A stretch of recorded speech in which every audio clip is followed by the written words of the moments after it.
Welcome to Category Visionaries, the show dedicated to exploring exciting visions for the future from the founders who are on the front lines building it. In each episode, we'll speak with a visionary founder who's building a new category or reimagining an existing one. We'll learn about the problem they solve, how their technology works, and unpack their vision for the future.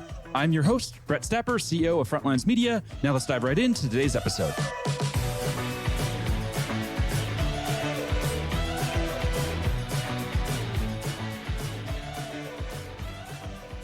Hey everyone, and welcome back to Category Visionaries. Today we're speaking with Shelley Copsey, CEO and co-founder of FYLD, a fieldwork execution platform that's raised $48 million in funding. Shelley, how are you? I'm very well, Brett, and you?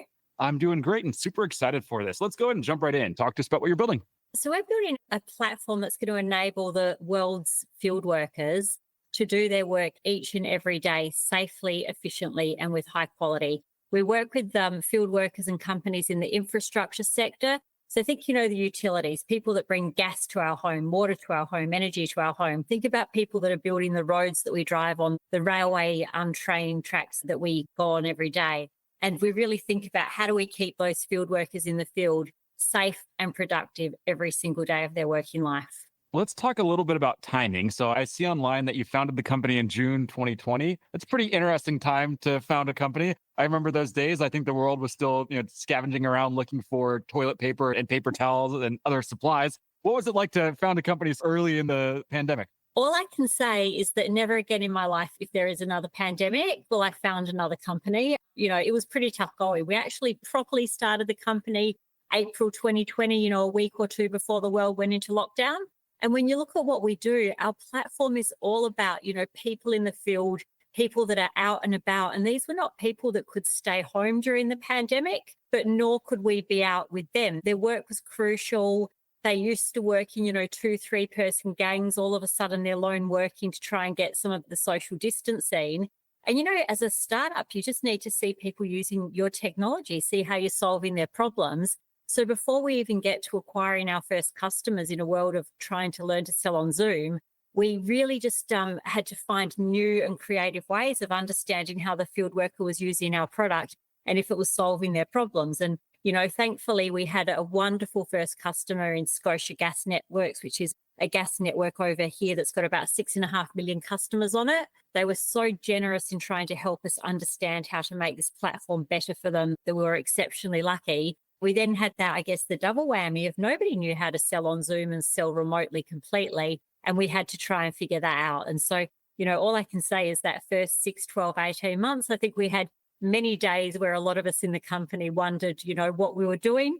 But then maybe at the same time, just for all of us a bit individually, we forged great bonds and we had people going through a journey very separate to COVID together, which was actually a really nice way as a human to get through the pandemic. When you say field worker, I know what that means generally, but I can't say that I understand what their day-to-day life is really like. And I would guess that many in the audience are like me, chronically online. I live on a computer. All hours are basically spent in front of a computer. Can you maybe paint a picture for us of what an average day is like for a field worker? Yeah. Let's just think about, say, the water that we all need to come to our homes, right? And the water pipes are buried, underneath our cities, underneath our roads. There are long water pipes that, distribute it from the reservoirs and dams. If we now think of our field worker, they tend to do a few things there.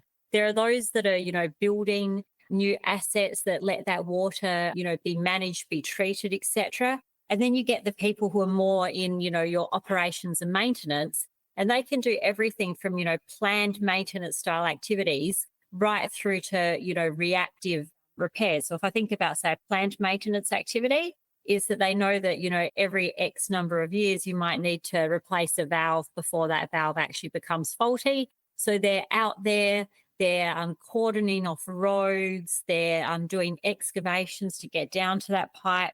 They're doing specialist, assess and replacement work of the assets that they come down to. And then when you get to the people that are more reactive, and this is actually where there's a lot of danger in our industry, this is when, you see that water bubbling up through the road, cars are driving on it, people are trying to get their kids to school, and those workers need to often shut down the road in the middle of really high volume use period so that they can do similar work. So, they might be excavating the road, but to do that repair in as low a time as possible. So we kind of work with field workers in that type of industry. They're often on the go very early in the morning. Think, 6, 7 a.m., these shifts often start. There's a global shortage of people who want to work in this industry. So they're often doing long hours, lots of overtime. It's not always the easiest job. And, these jobs have to be done 365 days of the year. So, days like Christmas, when we all take for granted that we're home with our families, they might be out on emergency call outs. It might be, 3 a.m. on a winter's night, and they're out there having to do their work. These people are like critical to our society's continuing to function. When I think back to all of the interviews I've done, I've had about 700 interviews so far. Collectively, those founders have raised about 14 billion in funding. As I think through all those interviews, I don't think anyone has been targeting field workers. Why do you think that is? Why does this seem to be underserved? And we haven't talked to any founders, not by choice. It's not like we've been avoiding founders who are trying to solve this problem. It just doesn't seem like there's a lot of them out there. Why do you think that is? Yeah, I think the technology industry has been slow to actually really come to grips with the need of, you might call them the deskless workers, you might call them the field workers, but it's been slow to really understand the problems that people who are not like perhaps you or I, who are at a computer more of our days, how technology can really solve their problems. And, when I begin to look at the why of it, I guess when you look at, people working in startups, we've all got limited cash runways. We all need to try and achieve a lot in a small period of time.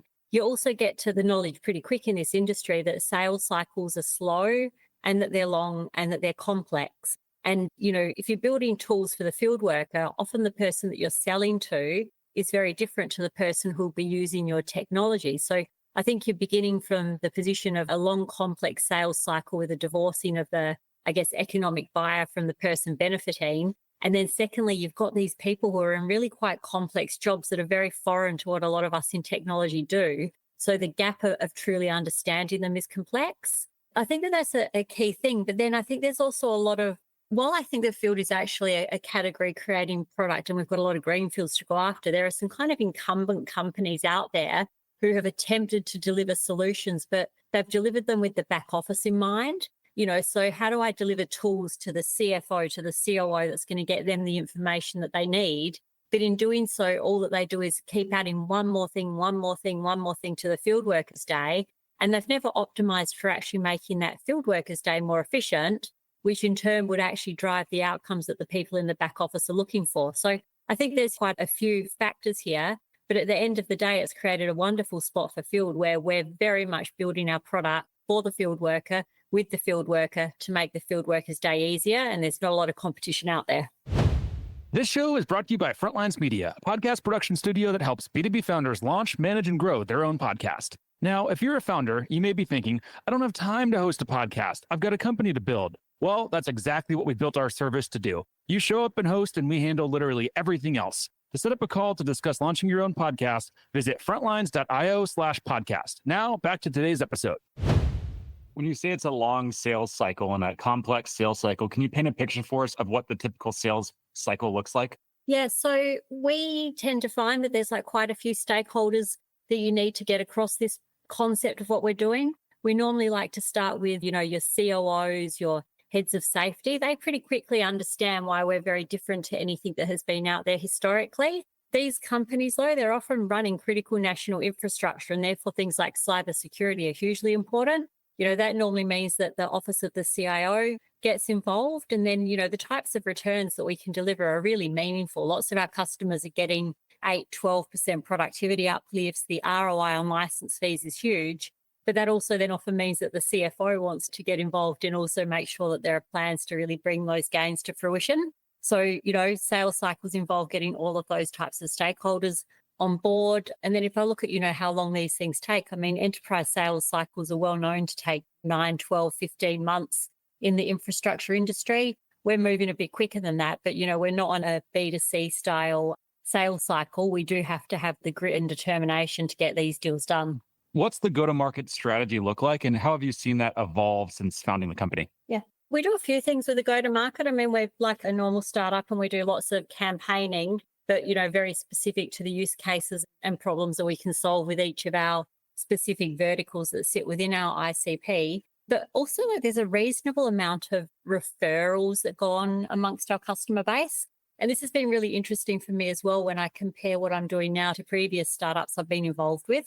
One of the core benefits of using FYLD is the safety outcomes. We've got case studies like with a major UK water sector company where we reduced their incidents and injuries by over 50%, right? It's a huge number. One thing that I have found amongst, customers here and customers in the US, safety is not viewed as being a competitive advantage. It's, a basic human right of everybody in this industry.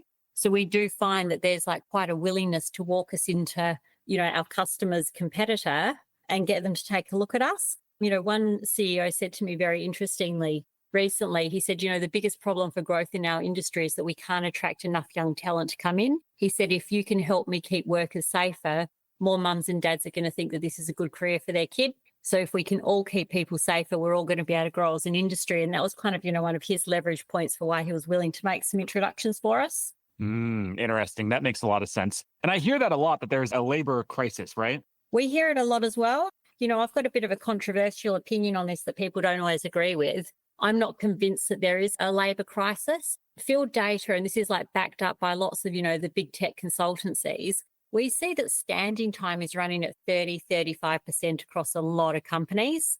That's a lot of time and a lot of money spent on field workers whose employers are not ensuring that they're productive every day. And, this can be things as simple as they don't get the right boards and barriers to site at the start of a job. It can be that they're closing down a road and need some traffic lights and they send like a two-way system, not a three-way system, right? So when you begin to look at that level of standing time, I think you've really got to question if we've got a labour shortage or we've just got a problem of understanding what the people in the field are doing, how we could help them do their jobs better, and then how we enable them to do their jobs better. That's kind of my big thought. The other thing that I think about is that we've got an ageing workforce, which is seeing a lot of skills leave the industry. But what I don't see is clever use of technology, perhaps, to let those skills that are leaving the industry be transferred at pace at the right moment to the more junior people coming in. I think, though, again, like a platform like FYLD has got a huge opportunity to help with this labour crisis. What about the idea of robots coming in and replacing all of these workers? We're probably 2 or 3 weeks out from Elon Musk's big event where he talked about I think they're $30,000 robots that he said can do everything. Like, do you view that as a long-term risk, or does that not apply here because the skills required to do the work? Look, it's a brave person running a startup that has pulled in $48 million that would contradict some of Elon Musk's views. But, if I talk realistically about the sectors that we work with, there's an awful lot of labour in there that still requires problem solving in the moment by engineers. I'm sure in the future, at some point in time, robots will take over to a large extent, but this isn't prefab work where we put together all of the components in a factory, ship them to site, and they all fit together neatly. This is, for instance, I'm digging up a road because I've been given GPS coordinates of where the pipe is, and I dig it up and it's not there. And then I've got to actually locate where it is. Complex networks where you're trying to figure out which valve you've got to go shut down. I don't think the robotics are really going to be taking over from these field workers in the next 5-10 years. I mean, I'm sure one day, and probably sooner versus later, aspects will be taken over. And hopefully those aspects will be the parts of the job that are really, really dangerous, where we don't want humans to go, because preservation of life should always be the number one priority. But at scale, I think we're quite a way off from robots. And, it's for that reason that we really do need to look, in the very immediate future about how we make these people more productive on site while also increasing their safety. I think you only need to look at the scale of money being spent by governments worldwide to see the current rate of spend is actually not affordable by anybody to keep our infrastructure functioning in the way that we need it to. I just hope that those household robots can at least take out my trash before 10 years from now. I'm ready to get that off my to-do list. Well, like off my to-do list like today, right? Yeah, exactly. Now, going back to the go-to-market a little bit, if you reflect on everything learned so far, everything you've experienced so far, what's been the most important go-to-market decision made to date?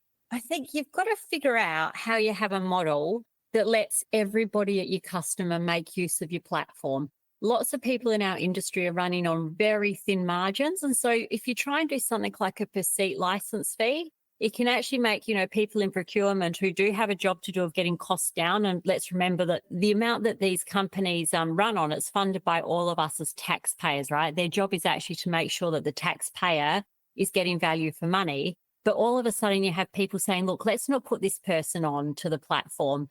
That person over there might make use of it only 20% of the time. And all of a sudden, actually, if what your premise is by collecting large volumes of data, you can help people do their jobs better and more efficiently, your go-to-market model can actually undermine delivering the benefit from the platform. So for us, there was, a real eureka moment where we began to realize we needed just to do enterprise style deals with all you could eat on licenses. And we needed to make sure that we could demonstrate significant ROI for our customers. And once we kind of shifted to that position, we found that actually getting deals across the line with our customers, demonstrating value, making sure we got engagement from all of the users in the way we wanted became so much easier.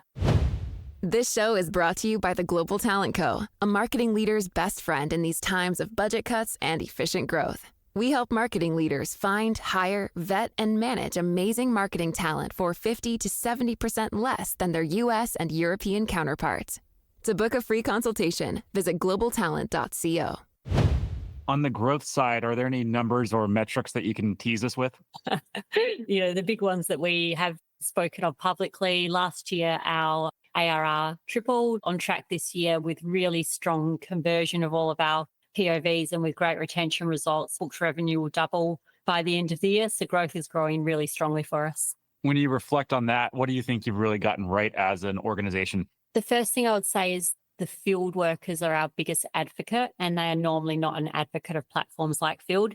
Our customer satisfaction amongst them runs at, 8 out of 10, and that's unheard of in industry. So I think that's the first thing. There's no point going out and selling a product related to field work if the field workers hate using the platform and won't adopt it. So that's one big thing. The next thing I would talk about is that we're so focused on solving real world problems and what actually matters to our customers. We've obviously got a long-term roadmap related to data and AI and being able to predict how days will unfold, but that never gets in the way of if we hear from a customer who are in a really challenging situation, of thinking how we partner with them to solve for that problem really quickly. And then I think the final one, and this is almost not a technology one, but it's a culture and a ways of working.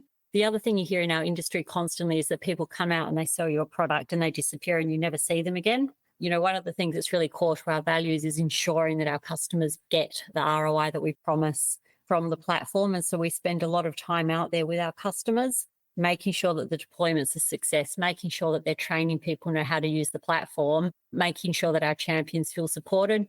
And even once they're up and running and going well, we make sure that that customer care, continues in the way we promised it would on day one. And I think that that's a big contributor to why we've got such low churn rates. They're almost non-existent. We love our customers to death and they all, really strongly advocate for us. Given this is Category Visionaries, we have to ask about the category. So I'd introduced you as a fieldwork execution platform. Is fieldwork execution the category? I reckon it is. Nobody else is actually focused on that execution piece. People are thinking about scheduling. They're thinking about dispatch. They're thinking about how they pay their suppliers. They're thinking about Internet of Things, but nobody's thinking about that field worker and how they go about executing their work on a daily basis, productively, safely, and with high quality. And that's what we're all about. Obviously, one of the downsides when you create a category is you have to then go out and create demand before you can capture that demand. What are you doing out there in the market to really create demand for something that people maybe don't even realize they need? Yeah, it's funny, isn't it? They don't realize that they need it or that it even existed. And we see the moment, particularly with ops directors, when the light comes on, right? So if you sit with the CIO, they might look at their asset management system and, for instance, go, well, that system, we tick a box, the field workers arrived on site. We tick a box, they've done a safety assessment. We tick a box, they've closed it down. But it's the operations director that goes, hang on, this is completely different, right? So there's a few things that we do. I mean, we've got a chief futurist in Carl Simons, amazingly well-connected individual in the infrastructure sector. He's been voted SHP's most influential safety professional. The first thing is that we get him out on the speaking circuit. We get him out with customers and the industry groups constantly to be really talking and educating the market about the art of possible. In early days, we had to do, a lot of free proof of values to help people understand what it is. And, we've had to do the big thing that you always do, which is spend a reasonable amount of marketing money just educating the market. I've probably found, though, over the last 6-12 months, I've begun to see like a fundamental shift that the industry is beginning to understand what is possible. I think we've got enough deployments now. It's an industry where everybody talks. People are beginning to understand that the next frontier of productivity gains, of solving the puzzles that sit within these organizations, is to really focus on the field worker and enabling every minute of their day to be productive. Let's talk a little bit about funding. So as we've talked about, 48 million raised to date. Actually, the big news, you just announced $10 million today. So really appreciate you coming on. I know how insane those days can be. What have you learned about fundraising this time around? Fundraising this time around has, had a very strong emphasis on growth and sustainability of growth. Not such, an amount of hype about the product and AI and all those types of things, but more about how well do we know our ICP? How well do we know the personas buying from us? Are we selling into that spot specifically? What's our retention of our best customers? I've really found a huge focus on the business fundamentals. And thankfully at FYLD, we've never been a growth at all costs. It's been greenfields and we are doing land grabs, but we're doing them sensibly. But a real focus on business fundamentals is one thing. The other thing that I often talk about though as well is that for me, the people that fund you, you've got to be able to work within the next 5, 8, 10 years, and you're going to have great days. And we all know in this industry, you can have crap days and crap quarters. So to me, the other really important thing was just finding people that we could build rapport with and that we were confident in the good times and not so good times, that we'd have a supporter at the table helping us grow and get through, any challenging periods. And, I feel very lucky that we found that supporter. Final question for you. Let's zoom out 3 to 5 years into the future. What's the big picture vision look like? We just want to see every company in the world in the infrastructure space be running their fieldwork operations on FYLD, obviously. If I kind of go to the why, to me, the data that we capture from all of those organizations, and when I just go back to a comment I made earlier, that governments can't afford to keep spending the amount of money they're spending today and deliver the infrastructure that we need, the more that we can get people onto common platforms, the better. All of the general contractors, subcontractors move about in who they're working for, a level of standardization in the industry, a level of data that actually would let us truly understand what it costs to do jobs and how they could be delivered, an ability to help this industry shift out of planning cycles, which at the moment feel, that they're in maybe months, years, decades and into, minutes, hours, days. To me, the impact we could have on society with a very large proportion of the world's infrastructure companies running their field force operations on FYLD would be tremendous for society. Amazing. I love the vision. I really love what you're building. We're going to have to wrap here. Before we do, if there's any founders that are listening in that want to follow along with your journey, where should they go? They should go to fyld.ai on the web, or they should look for Shelley Copsey on LinkedIn. Amazing. Shelley, thank you so much for taking the time, especially given how crazy today's been. Thanks for your time, Brett. Appreciate it. This episode of Category Visionaries is brought to you by Frontlines Media, Silicon Valley's leading podcast production studio. If you're a B2B founder looking for help launching and growing your own podcast, visit frontlines.io/podcast. And for the latest episode, search for Category Visionaries on your podcast platform of choice. Thanks for listening, and we'll catch you on the next episode.